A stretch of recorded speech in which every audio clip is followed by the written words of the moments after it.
त्वचा भी एक रास्ता है, जीवा भी एक रास्ता है, घ्राण भी एक रास्ता है इस मन को बाहर भटकने के लिए। इन द्वारों से यह मन बाहर भटकता रहता है।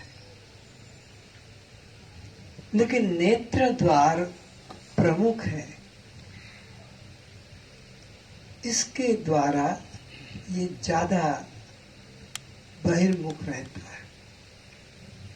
तो नेत्र द्वार बंद कर दिया तो अब मन एक तरह से लंगड़ा, अपाहिज हो गया है। अब इस मन को अपने इन श्वासों के साथ जोड़ दें।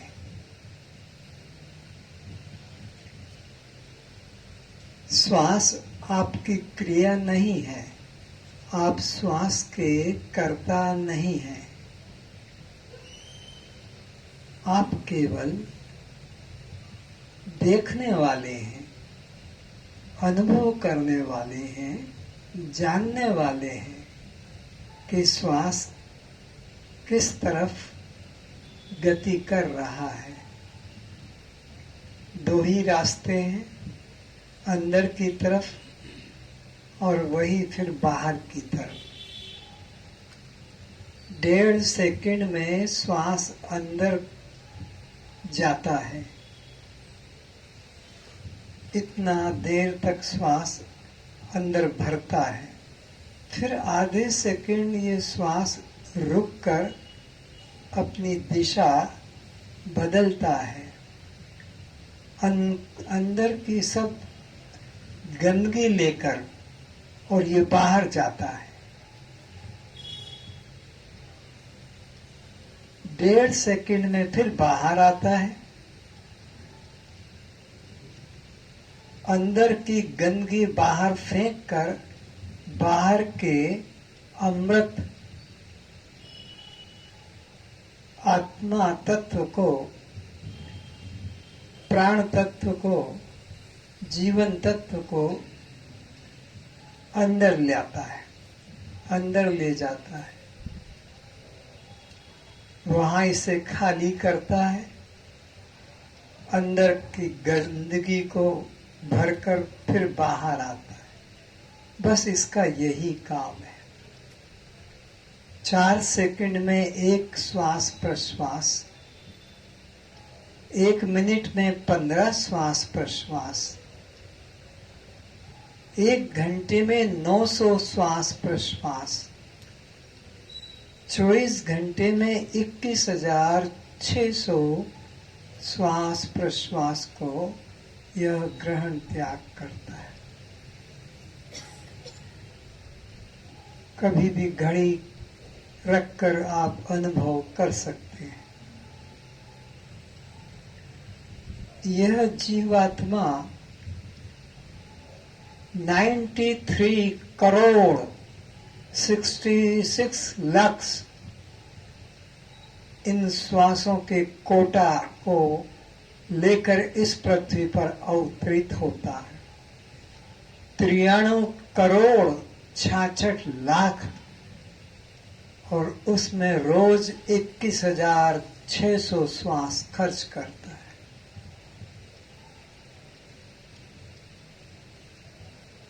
यह इसका क्रम है।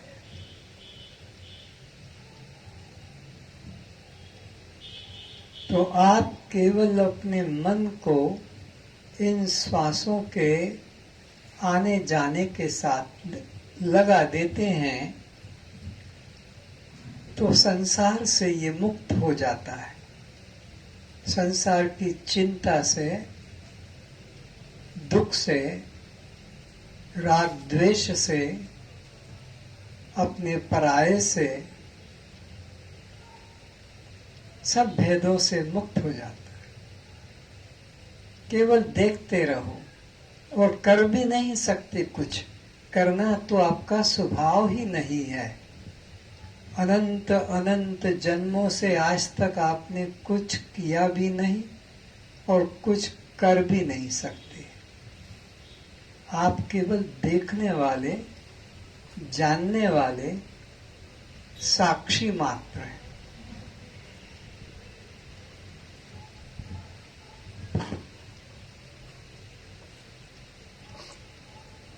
तो बस देखें, अंदर श्वास आ रहा है, पेट फूल रहा है,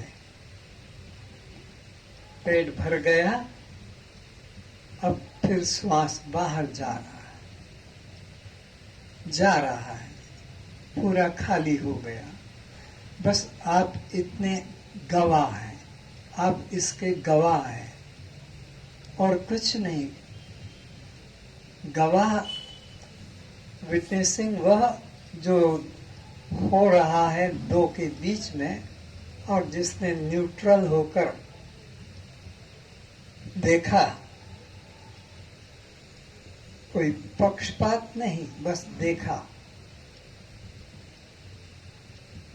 तो जितनी देर तक आप इस श्वास प्रश्वास के अवलोकन में रहेंगे,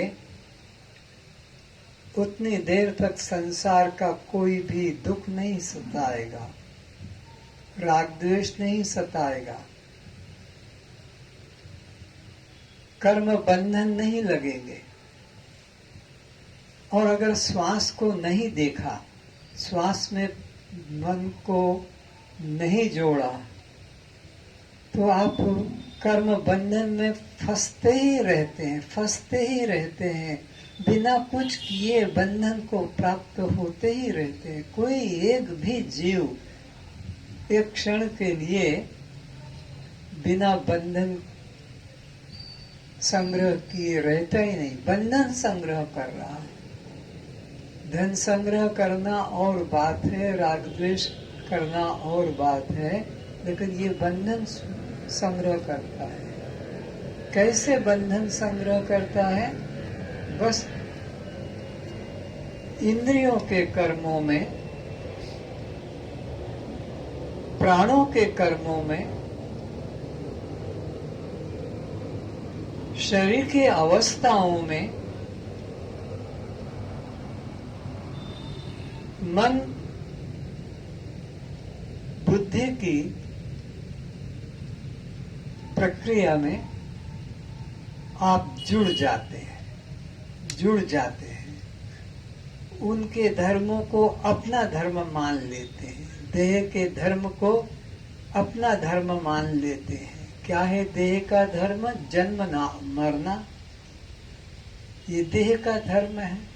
देह की अवस्था को अपनी मान लेते हैं। क्या अवस्था है? बाल्यपना, किशोरपना, युवापना, प्रौढ़पना, वृद्धपना अपना मान लेता है।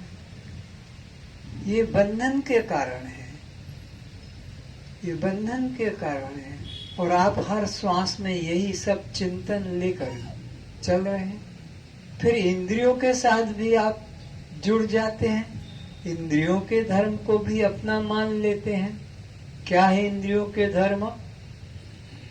देखना, सुनना, बोलना, खाना, सूंघना,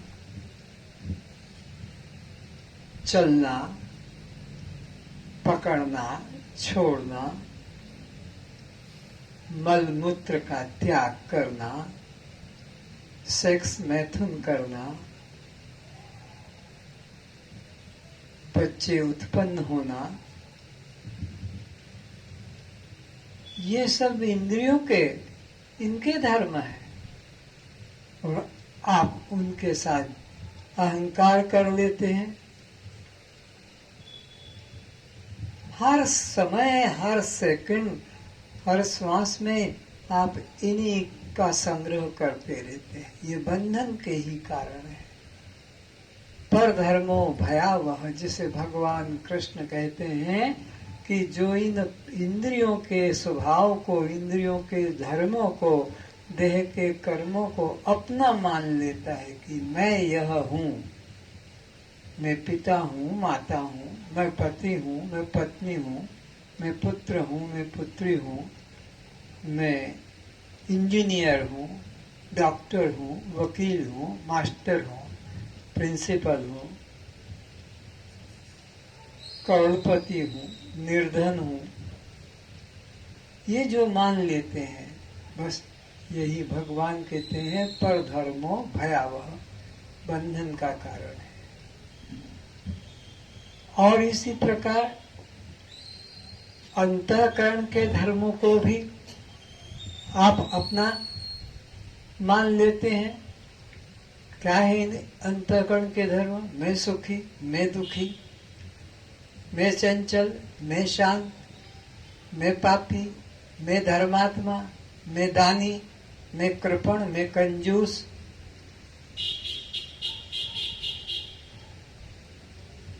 मैं स्वर्गी, मैं नरकी इत्यादि। ये अंतःकरण के धर्मों को भी मैं करके मान लेते हैं। यही तो है बंधन का कारण, यही है 84 में भटकने का कारण, और कोई कारण अन्य नहीं है। देह को मैं मान लेना और देह इंद्रिय प्राण की अंतःकरण की क्रिया को अपनी मान लेना, बस यही बंधन का कारण है। तो जितनी देर आप अपने श्वासों के साथ लगे रहते हैं, उस वक्त तक कोई कर्म, कोई क्रिया, कोई बंधन नहीं होता।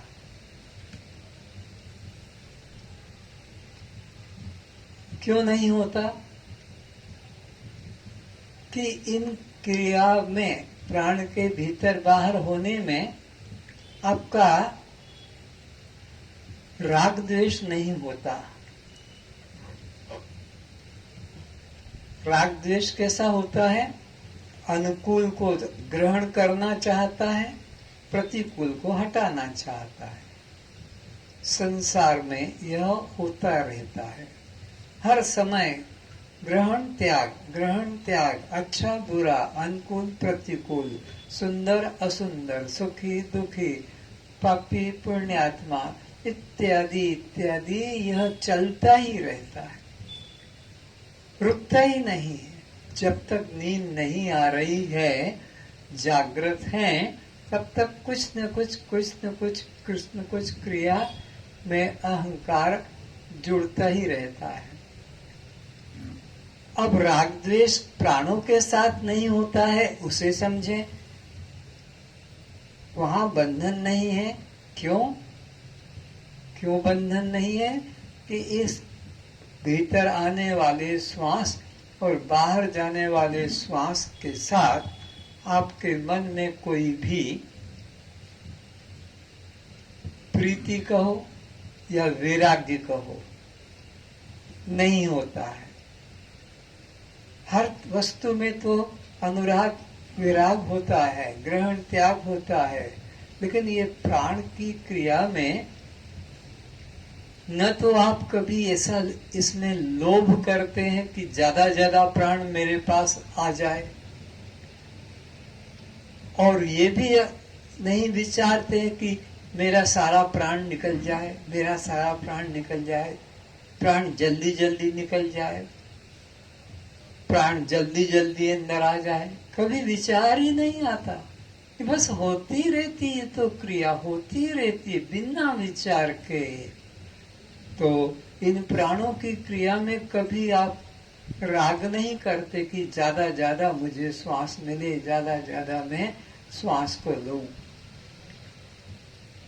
जल्दी श्वास को लूं, या मैं श्वास को जल्दी बाहर करूं, मेरा सब श्वास प्राण बाहर जाए, कैसे जाए, कब जाए, ऐसा कुछ विचार ही नहीं आता। बस चुपचाप देखते रहो।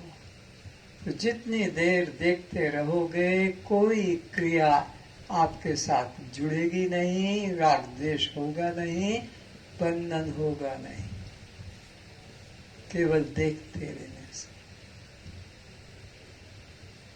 करोड़ों अरबों खरबों की संपत्ति से और भी कीमती यह गुर सूत्र है इस श्वासों को जब तक देखते रहेंगे, जितनी देर देखते रहेंगे, आपके द्वारा कोई भी कर्म जुड़ नहीं पाएगा, कोई भी कर्म आपके साथ नहीं जुड़ पाएगा, क्योंकि कर्म के साथ जुड़ने के लिए मन का होना जरूरी है। बिना क्रिया के, बिना मन के कोई क्रिया में आप जुड़ते ही नहीं। बिना मन के कोई कर्म होता ही नहीं। और आपका मन अंदर लगा दिया आपने श्वासों में जोड़ दिया, तो अब कर्म करे कौन? आँख क्या देखेगी, कान क्या सुनेगा, नासिका क्या सूंघेगी, जिह्वा क्या स्वाद लेगी? क्योंकि ये तो आँख कभी देखती नहीं, कान तो कभी सुनता नहीं, कि श्वास तो कभी लेता नहीं, जिह्वा स्वाद लेती नहीं। ये तो मन ही है जो आँख में बैठकर देखता है, ये मन ही है जो कान में बैठ के सुनता है, ये मन ही है जो नासिका में बैठ के सूंघ रहा है, ये मन ही है जो वाणी में बैठकर बोल रहा है, ये मन ही है जो पैरों में रहकर चल रहा है, हाथों में रहकर कर रहा है। इंद्रियां नहीं कुछ कर रही है, ये 10 इंद्रियां नाम मात्र है, इंद्री तो एक ही है, एक ही इंद्री है आपके पास में, और वो है मन।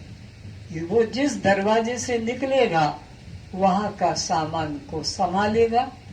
कभी आंख के दरवाजे से निकल कर जाता है तो रूप को संभालता है, कभी यह कान के दरवाजे से बाहर जाता है तो शब्द को संभालता है, श्रवण करता है।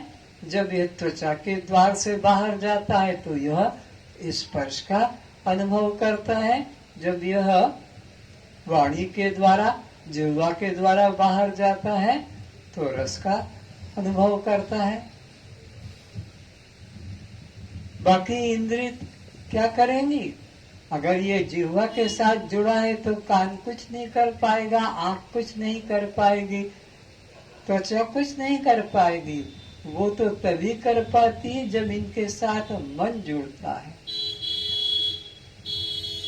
आपके घर में सब यंत्र हैं, कूलर भी है, टीवी भी है, एसी भी है, कंप्यूटर भी है, पंखा भी है, पर जिसका स्विच आप ऑन करेंगे वही तो मशीन काम करेगी, बाकी तो मशीन मुर्दे की तरह पड़ी रहेगी। जिसका आप स्विच ऑन करते हैं वो यंत्र, उपकरण, इंस्ट्रूमेंट काम करते हैं। ये इसी प्रकार ये बिजली, करंट की तरह ये मन है, जिस इंद्र के साथ जुड़ता है बस उसी इंद्र के साथ और इसका काम होता है। इसके बिना कोई इंद्रिय कुछ कर ही नहीं सकती।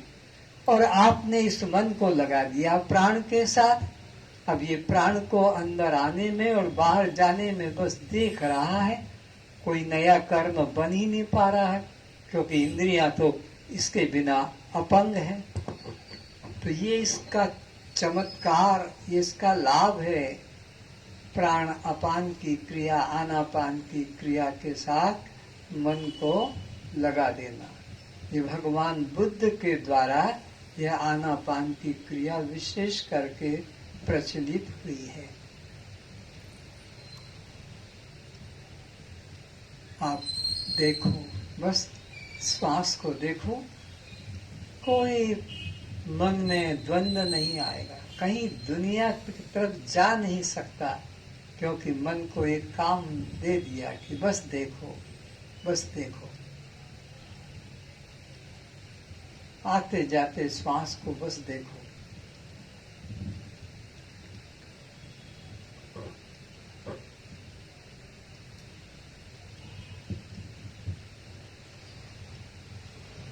और जो आनंद आएगा, अभी आएगा,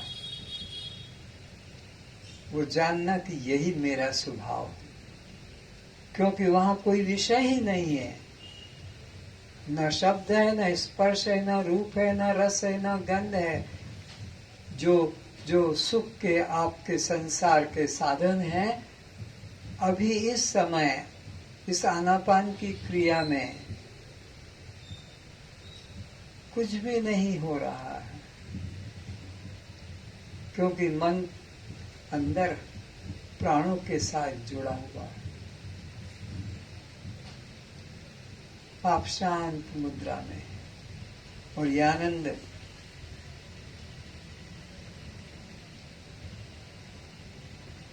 निसंकल्प अवस्था, कोई द्वंद्व नहीं, कोई संकल्प विकल्प नहीं।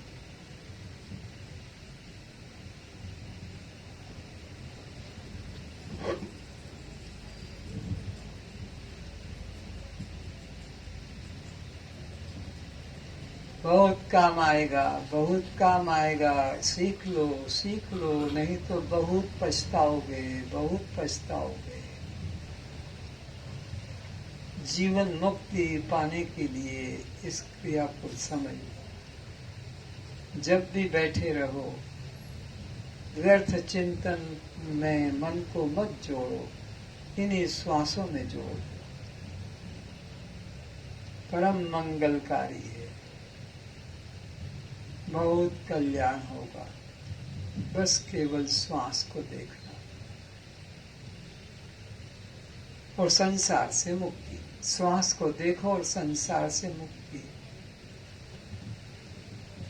कभी भी दुख आ जाए, कभी भी चिंता आ जाए, कभी भी भय आ जाए, कभी भी काम आ जाए, कभी भी क्रोध आ जाए, कभी भी मन में ईर्ष्या आ जाए, अहंकार आ जाए, बस उसी वक्त पर यू टर्न, उसी वक्त पर अबाउट टर्न, एकदम घूम जाओ और श्वास में लग जाओ, श्वास में लग जाओ। श्वास के क्रिया के साथ मन को जोड़ दो। वो काम खोजने से नहीं मिलेगा, क्रोध खोजने से नहीं मिलेगा, चले जाएंगे। जब बुलाना चाहोगे आ भी जाएंगे, ये नहीं कि सदा के लिए चले जाएंगे।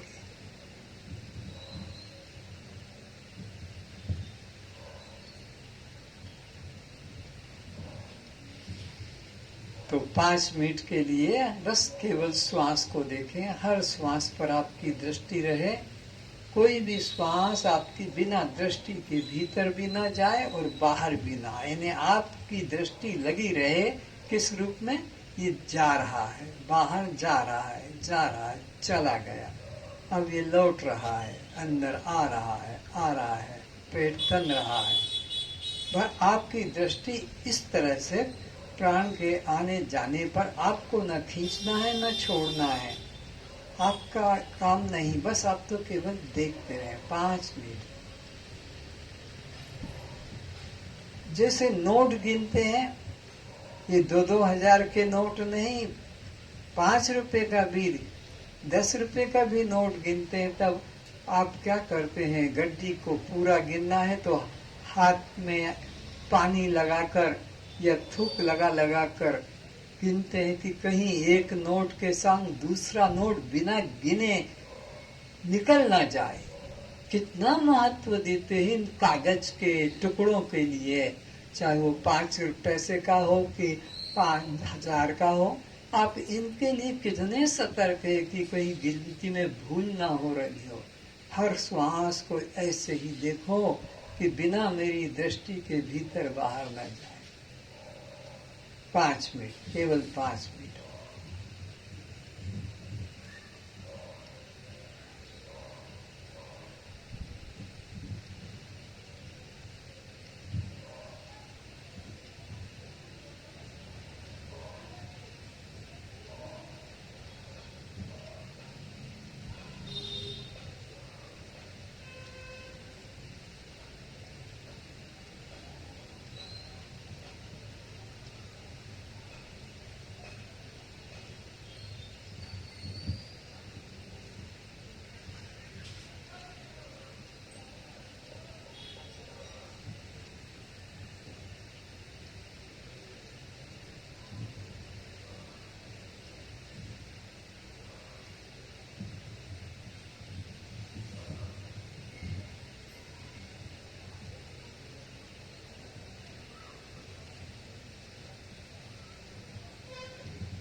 गुरुर्ब्रह्मा गुरुर्विष्णु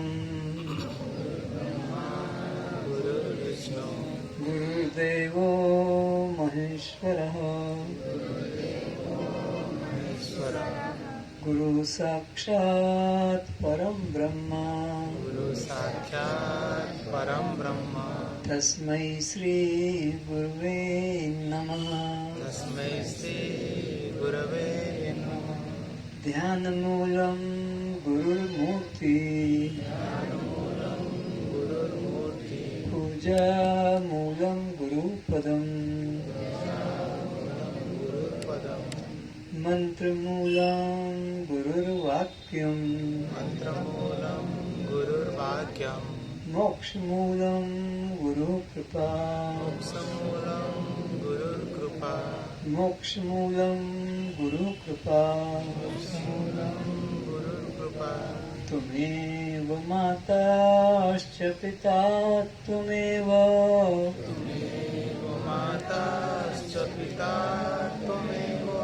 त्वमेव बन्धुश्च सखा त्वमेव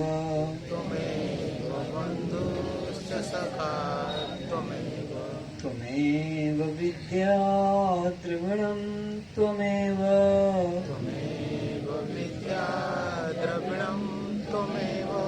त्वमेव सर्वं मम गुरुदेव भगवन्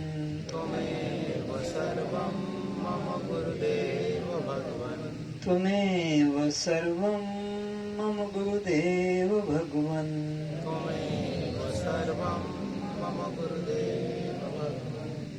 त्वमेव सर्वं मम गुरुदेव भगवन्